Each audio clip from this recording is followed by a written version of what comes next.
The Wïckéd King and his three daughters.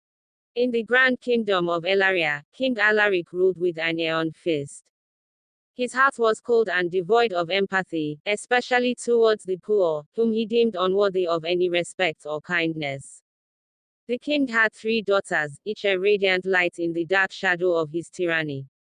The eldest, Elara, was known for her gentle nature and her love for painting. The middle daughter, Lysandra, was a talented musician whose melodies brought joy to all who heard them.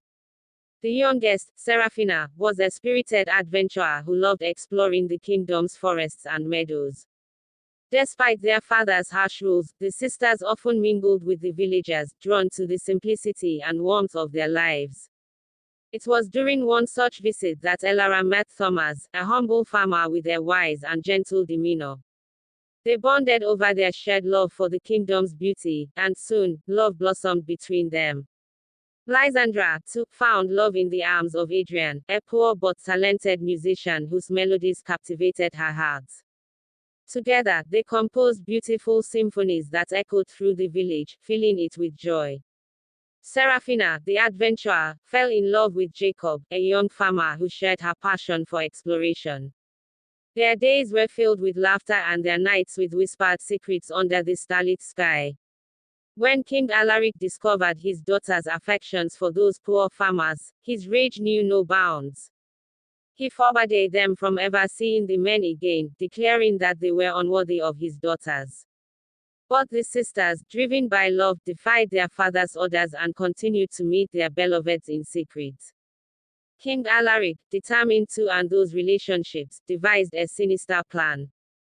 He summoned Thomas, Adrian, and Jacob to the castle under the pretense of rewarding them for their service to the kingdom.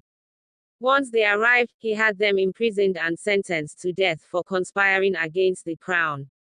Elara, Lysandra, and Seraphina were devastated.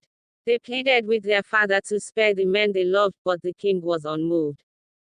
He believed that his daughters would forget their infatuations and marry noblemen worthy of their status. In a desperate bid to save their loves, the three sisters planned to help the men escape. Late one night, they sneaked into the dungeon, their hearts pounding with fear and hope. But just as they were about to flee, King Alaric and his guards caught them. The king, furious at his daughter's defiance, decided to make an example of the farmers in his kingdom. In a public spectacle, he had Thomas, Adrian, and Jacob executed in the village square. This sight broke the hearts of Elara, Lysandra, and Seraphina, who wept inconsolably as their beloveds were taken from them.